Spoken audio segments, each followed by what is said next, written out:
Good morning, everyone. So today's presentation is about Woodward's rule in ultraviolet visible spectroscopy, part 2. In the last presentation, we have discussed Woodward's rule, and that was the first part where we have discussed the application of Woodward's rule in dienes and conjugated dienes. And in today's presentation, we are going to apply Woodward's rule to alpha beta unsaturated aldehydes and ketones and conjugated carbonyl compounds.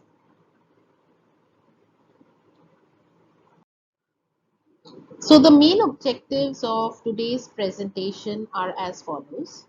So we are going to study about the different applications of UV spectroscopy. This is what we have discussed in the last presentation. So it's going to be a recapitulation. We are going to basically revise what we have done in the last presentation. So it's going to be a bit of a summary. Then we are also going to recapitulate how we can elucidate the structures containing unsaturation and conjugation. And we are going to discuss about the basics of Woodward's rule and its application in determination of lambda max of different unsaturated and conjugated systems.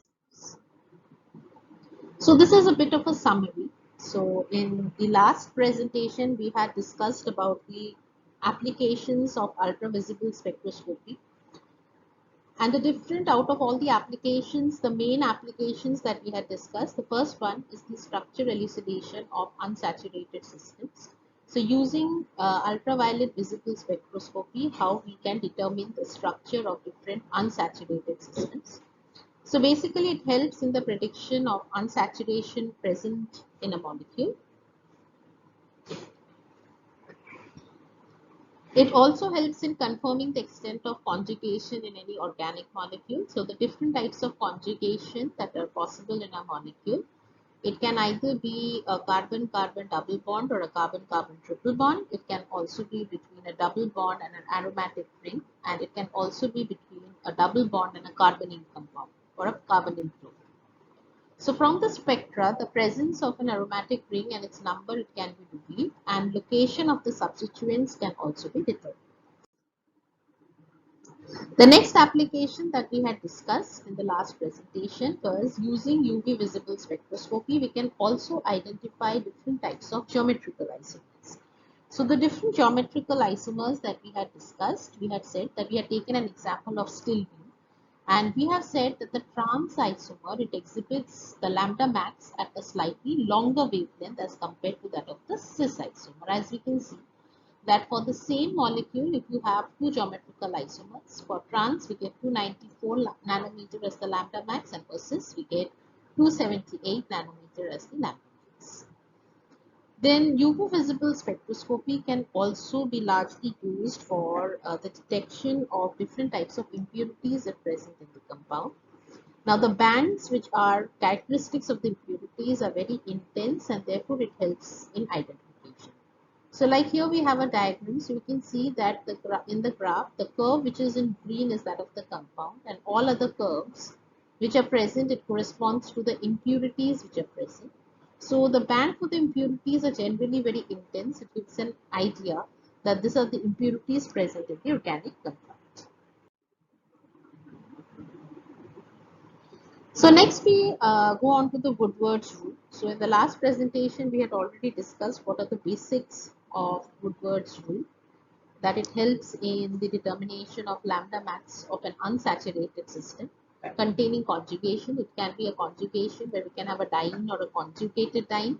And in today's presentation, we are going to extend it to alpha beta unsaturated aldehydes, alpha beta unsaturated ketones, and different types of extended conjugated systems. Now, as we can see that the structure here, it represents an alpha beta unsaturated carbonyl group. So there can be a conjugation between this double bond and a carbonyl group. So this is an alpha beta unsaturated carbonyl system, is also a conjugated system. So that is why Woodward's rule is applicable to alpha beta unsaturated carbonyl compounds. So Woodward and Fisher framed certain empirical rules for calculating the absorption maximum for an alpha beta unsaturated carbonyl compound, and the rules they were laid out by Scott. So we can see that this is an enone, in and on, because we know that on is the suffix that we use for a ketone, and ene is when we have a double bond. So here we have a double bond which is in conjugation with the carbonyl group, and that is why this is an alpha beta unsaturated carbonyl compound, which is also known as an enone. And the structure on the right, if we see, then it is an extended conjugating system. Here we have a carbonyl group and there are two double bonds which are in conjugation with each other.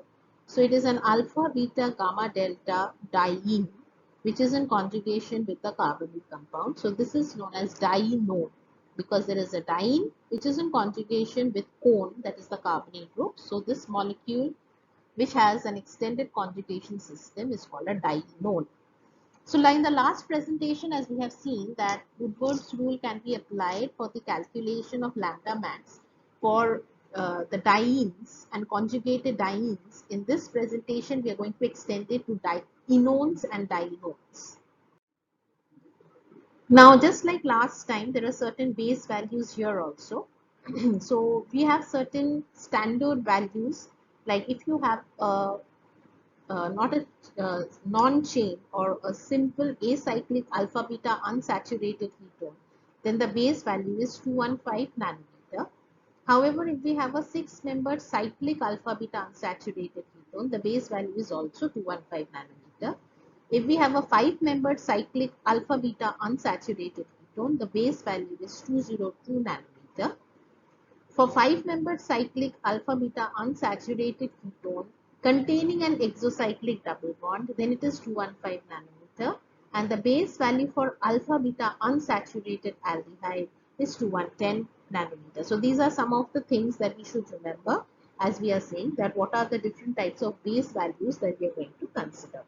There can be different types of alpha beta unsaturated ketone. It can be acyclic, it can be 6-membered, it can be 5-membered, it can also be a conjugated alpha beta unsaturated ketone. So for different types of alpha beta unsaturated ketone, the base values are different. And the base value for alpha beta unsaturated aldehyde is 210 nanometer. Now, likewise, apart from the base values, we also have a few increment values. Like if we have a double bond extending conjugation, then we add on 30 nanometer to the base value to calculate the lambda max value. If there is an exocyclic double bond present, then we add 5 nanometer to the already existing base value. Then if we have a homodiene component, then we add 39 nanometer to the base value. If there is an alkyl group or ring residue, if the ring residue is present at alpha position, then it has plus 10. If it is at beta position, it has plus 12 contribution. And if it is at gamma or delta position, then it has an 18 nanometer contribution. So these are some of the values that one should remember when they are doing the Woodward's rule for lambda max calculation. Sometimes these values are provided, sometimes they are not provided. So it's important to have a basic knowledge, a basic understanding of the different base and the increment values.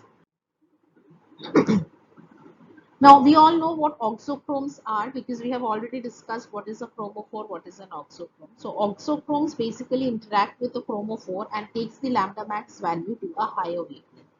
So the different oxochromes, if present in an organic molecule, they have different contributions.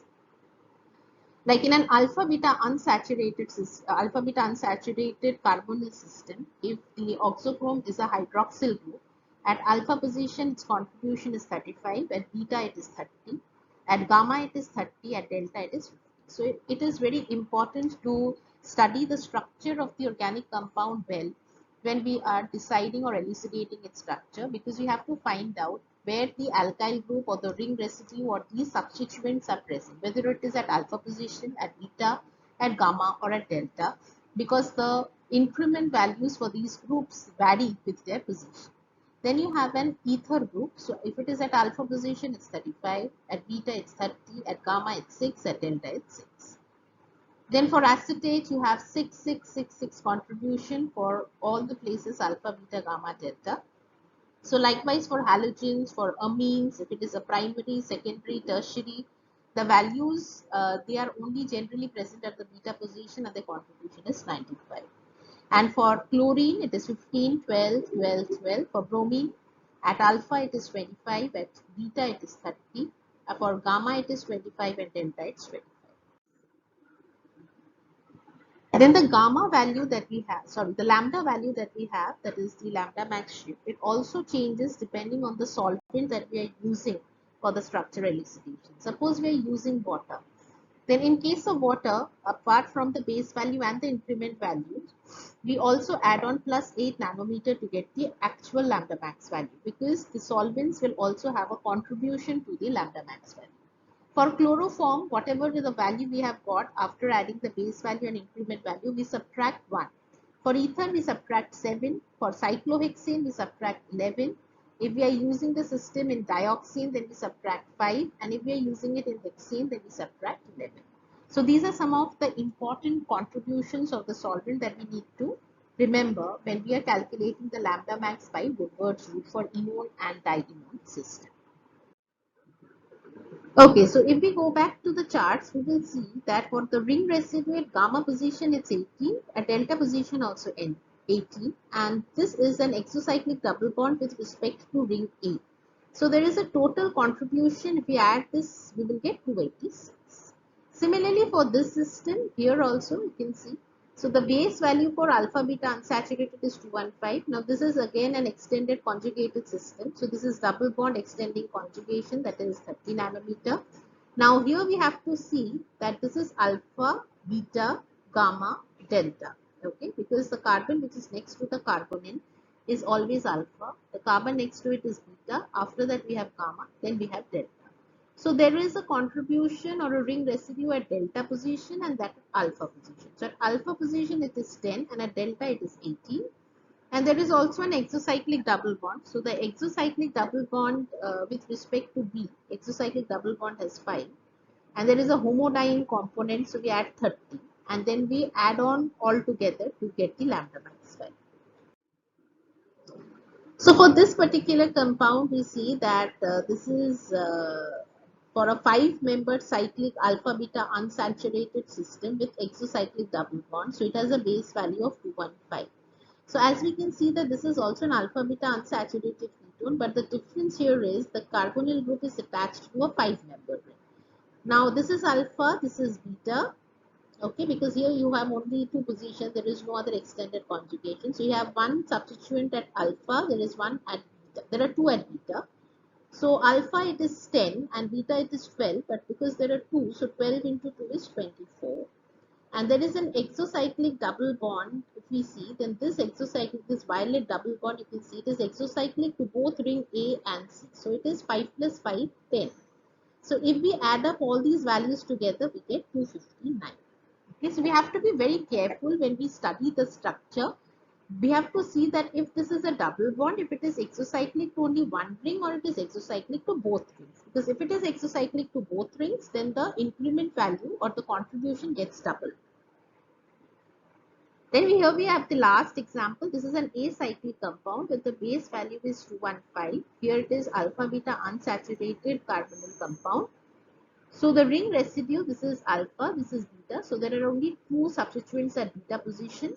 So 12 into 2 is 24 plus 15 and that will give you the total lambda max value.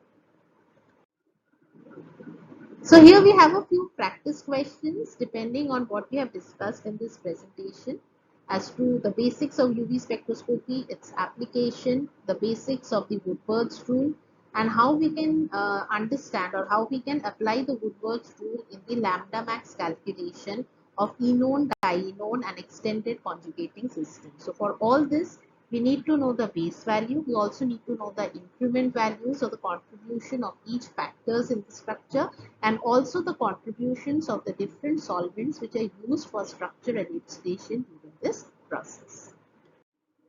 So these are the references that I have used for this presentation. That's all for the presentation. Thank you.